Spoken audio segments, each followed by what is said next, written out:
생명의 생가 이용훈 목사입니다. 생가에서는 민수기서를 묵상하는데 오늘이 70번째 시간입니다.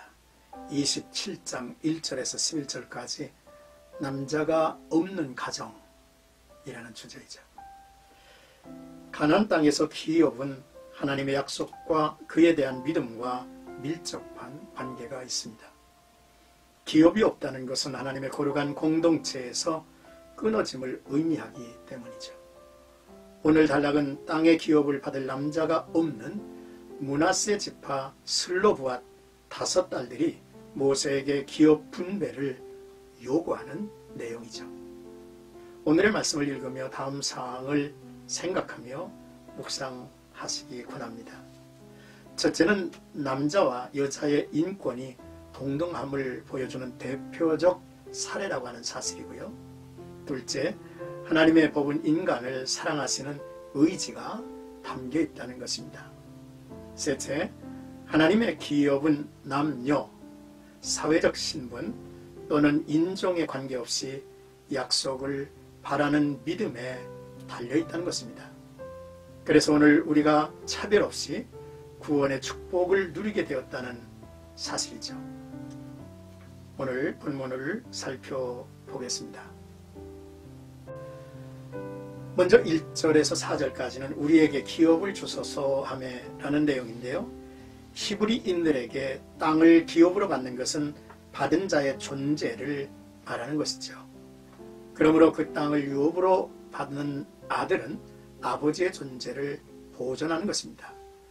본문은 슬로브와 딸들이 특별히 유업을 받을 아들이 없는 경우 딸이라도 유업을 이어 아버지의 존재를 유지시키는 것이 합당하다고 말하고 있죠. 하나님의 백성에서 삭제되는 것, 곧 존재가 없어지는 유일한 이유는 하나님께 반역하는 것이라고 주장하죠.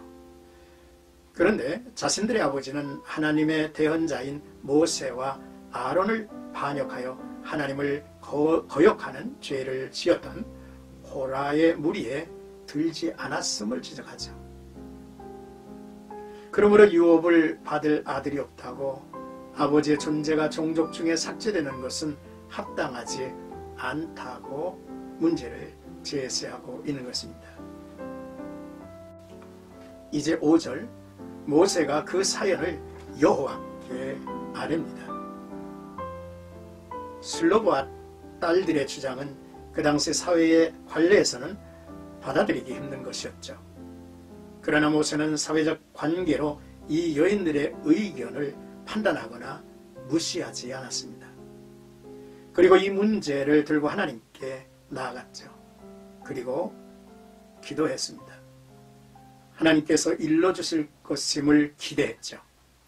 이것은 하나님의 지혜와 섭리를 의뢰하는 모세의 신앙을 보여줍니다. 예레미야서 33장을 보면 너는 내게 부르짖으라 내가 네게 응답하겠고 내가 알지 못하는 크고 은밀한 비밀을 내게 보이리라 하셨습니다. 사람이 이해하기 어렵고 판단하기 어려운 많은 문제들이 있겠죠. 그걸 가지고 하나님 앞에 나아가면 하나님이 일러주실 것이라는 말씀이죠. 이제 6절에서 10절까지는 슬로브와 딸들의 말이 옳으니 라고 하는 내용입니다. 하나님의 백성에서 그 존재가 사라지고 종족 중에 삭제되는 이유는 오직 여호와를 반역하는 죄를 짓는 것이죠. 그러므로 하나님은 아들이 없다 하여 땅의 유업을 딸에게 주지 않는 것은 잘못된 일이라는 슬로브와 딸들의 말이 옳다고 말씀을 하십니다.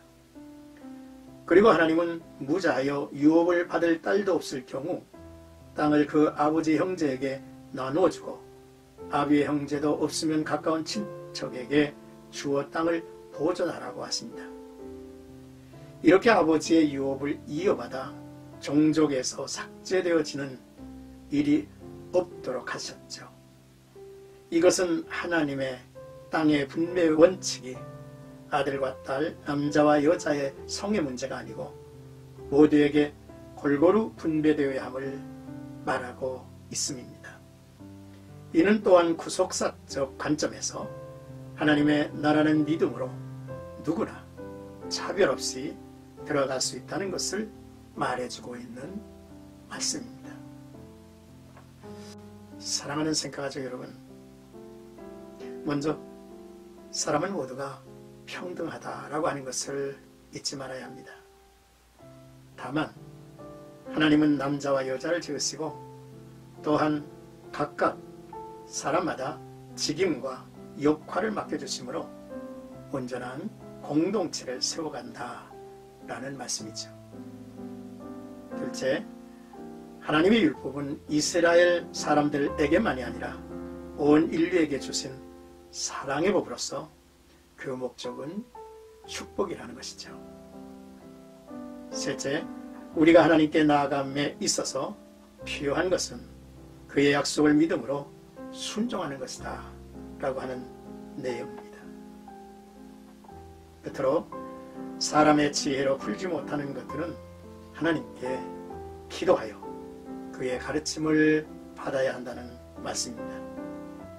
여러 가지 상황과 사건 속에서 판단의 기준은 하나님에게 있기 때문입니다. 오늘도 나와 여러분들이 믿음 안에서 살아갈 때 참으로 모든 사람에게 평등하신 하나님, 또한 하나님 우리에게 주신 명령은 우리를 사랑하시는 의지가 담겨 있다고 하는 사실을 잊지 마시고 오늘도 주 안에서 맡겨진 직임 역할을 충성스럽게 해나가시는 우리 모두가 되기를 주의 이름으로 축복합니다.